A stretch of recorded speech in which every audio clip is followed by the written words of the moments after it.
Նարեկին տանը ամեն օր են կարոտում, 939 օր։ Մարտակերտի շրջանի Վանք գյուղում 2023 թվականի սեպտեմբերի 19-ը սովորական օր էր, Սարգսյանների ընտանիքում տոնական, տան ամենակրտսերին, ավետի ծննդյան տարեդարձն էր։ Ինչ որ կերպ ամեն ինչ իրար կողքարինք, նույնիսկ մի փոքր տորտ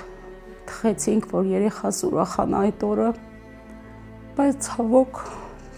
իր հիշողության մեջ թափնած դառը օր։ Առաջին պայթյունները Վանքում հետկեսորին լսվեցին։ Նարեկը միանգամից դուրս վազեց, դեպի դիրքեր, ավագ որդին առաջնագծում էր։ Սեղանը թողեց, ընկերներով հագան, մարտական զգեստ, մարտական ոգով իջան, հասան միջև այդ կամուրջը, այնտեղ ասեցին, որ թուրքերը հասել են կամուրջի ներքև, այդտեղ չկա գնալու։ Պետք է այստեղ մնանք ու գոնե պաշտպանենք, որ չմտնեն գյուղ։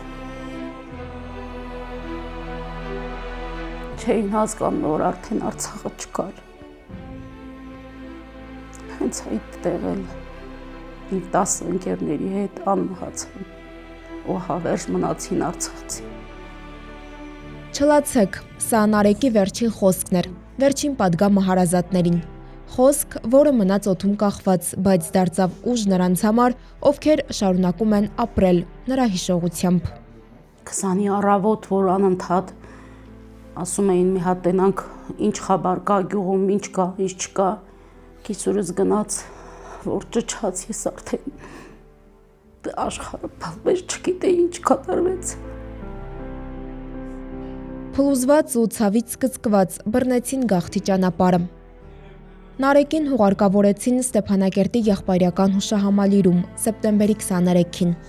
Նույնիսկ չէին էլ պատկերացնում, որ ընդամենը մեկ օր հետո ստիպված են լինելու թողնել նաև Արցախը։ Սիրելի ամուսնուց, որի հետ Ռուզաննան մի ամբողջ կյանք է ապրել դպրոցական տարիներից սկսած, այսօր միայն հիշողություններ են մնացել։ Մի փոքրիկ տուփում նա խնամքով պահում է Նարեկից մնացած իրերը, դասավորում ինչպես հիշողությունները ու երազում մի օր ծաղիկներ խոնարել սիրելիի Շիրիմին։ Ինչ որտեղ հպարտեն, որ ինքը Արցախում է, բայց միաժամանակ ցավը, որ չկա միտեղ, գոնե ծաղիկ խոնարենք։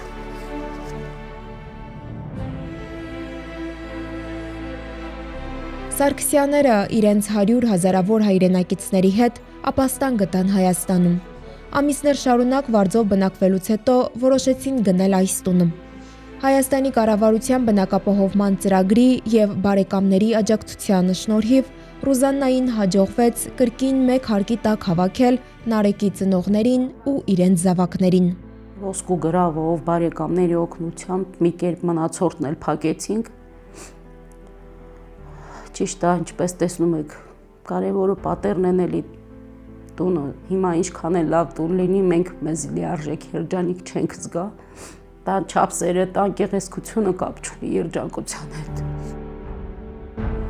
Գեղեցկությունն ու հարմարավետությունը հայորդին նվիրեց։ Բարեգործական հիմնադրամը Մարտիկ Եգինյանի ընտանիքի նվիրատվության շնորհիվ օգնեց կահավորել Սարգսյանների նոր տունը։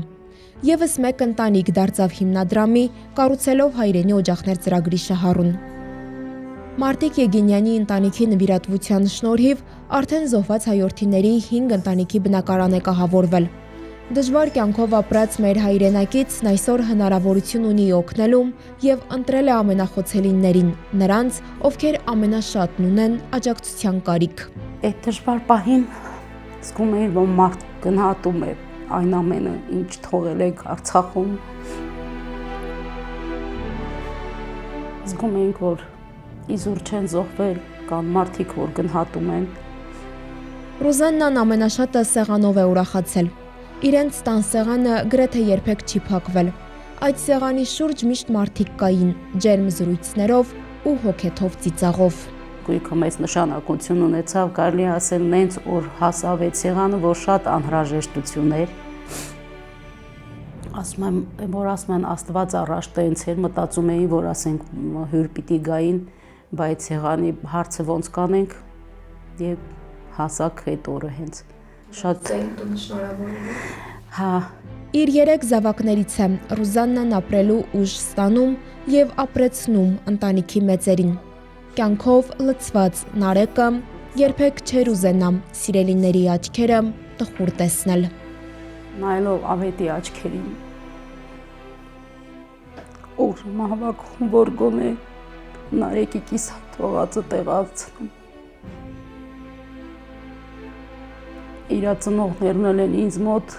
ես ինձ պարտավորված եմ զգում որ ինքը չկա գոնե ես իրա գործը շարունակեմ